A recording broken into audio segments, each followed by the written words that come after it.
आपण मानकु समस्तंकु आम चैनल को बहुत बहुत स्वागत। तो आसंतु आज मु आपण मानक सहित प्याज संडार एक रेसिपीटी शेयर करी। तो मु प्रथमे प्याज संडा को नहीं जाइछि और प्याज संडा सब को एही भली भाबरे छोट छोट खंड करिकि मु काटिकी नहीं जाउछि।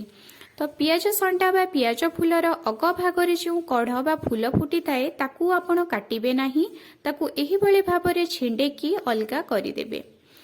छिंडे सारिबा परे मु एहाकू फिंगी देउची। एबे जो प्याज संडा बा प्याज फूलर तळ अंश तक सबको मु छोट छोट खंड करिकी काटिथिली ताकू मु गोटे ताटिया रे पानी नेकी सेथिरे पकई देइची एवं ता सहित गोटे आलू नै जाइची ओ आलू को मध्य सरू सरू ओ छोट छोट खंड करिकी काटिकी पानी रे पकई देउची। एबे मु कड़ाई रे 2 चामच तेल नै जाइची ओ एथिरे जीरा को फुटण करी देइची। आपण चाहिले केवल तेल देइकी मध्य बड़ी को भाजी पारिबे। तेल गरम होला परे सेथिरे आमे बड़ी पकई देबा और बड़ी को आमे लाल हेबा पर्यंत भाजी नेबा। बड़ी को आपण लाल हेबा पर्यंत भाजीबे, आदुआ कंचा रखिबे नाही, नहेले बड़ीर स्वाद जमारू भलो आसीबो नाही। एही बड़ी भाबरे बड़ी लाल होई गले आमे एहाकू अन्य जगह को एबे ट्रांसफर करि देबा। एबे से समान कड़ाई रे मु 4 चामच तेल नै जाइछि। आपण आपणकर परिवार क्वांटिटी अनुसार तेल पकई पारिबे।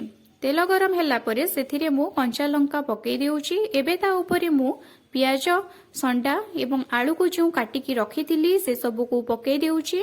ता सहित स्वाद अनुसार लूण एवं गोटे बड़ साइज रो टमाटो को काटिकी पकई देउची। ता सहित मु किछि हळदी गुंड पकई देउची। एबे मु ए सब को भलो भाबरे गोळेकी नै जाउची। ए सब को भलो भाबरे गोळे सारिबा परे आपण चाहिले से संगे संगे ही यह उपरे घोड़नीटी दे पारंती, नहेले आपण यहाकू गैस रो फ्लेम को स्लो रखिकी किछि समय पर्यंत अर्थात 4 मिनिट पर्यंत आपण यहाकू छाड़ी देबे। देखिबे जे आपणक प्याज संडारू पानी अंश तक सब बाहरी आसी जाउची, किंतु एथिरे आलू पड़ीची तेणु एथिरे जदि आमे घोड़नीटी न देबा आलू आद्य सिझिबो नाही। एथि पई आमे एहा उपरे एबे गोटे घोड़नीटी देई देबा ओ गैस रो फ्लेम को स्लो रे रखिकी आमे 5 मिनिट पर्यंत एहाकू एभली भाबरे छाड़ी देबा। 5 मिनिट गला परे आपण देखिबे आपणकर आलूटी सिझी जाइथिबो।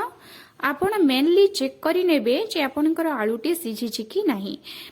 जदि आलूटी न सिझिबो तेबे आपणकर एही तरकारीटी कंचा कंचा लागिबो। प्याज दंडा तो शीघ्र सिझी जाए, किंतु आलू सिझिबा पई आपण घोड़नीटी देबे ओ एहाकू टिके चेक करि नेबे।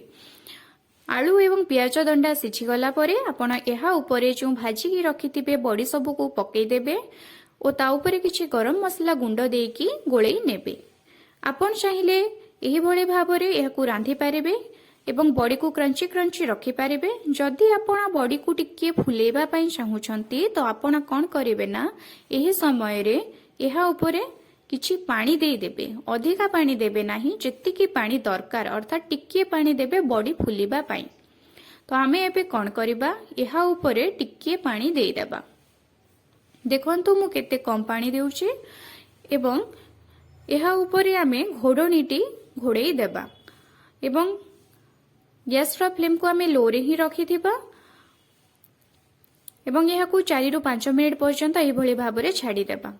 तो पानी गरम हे जिवो एवं बॉडीटी भितरे भितरे ही फुली जिवो। 5 मिनिट गला परे आपण घोड़नी खोलिकी देखिबे आपणकर एही प्याज संडा एवं बड़ी को नहीं एक बढ़िया तरकारीटी प्रस्तुत हे जिवो बा भजाटी प्रस्तुत हे जिवो। एही भली सिंपल उपाय रे आपण घरे थरे एहा प्रस्तुत करिकी देखंतु, देखिबे बहुत शीघ्र प्रस्तुत हेबा और बहुत टेस्टी लागि।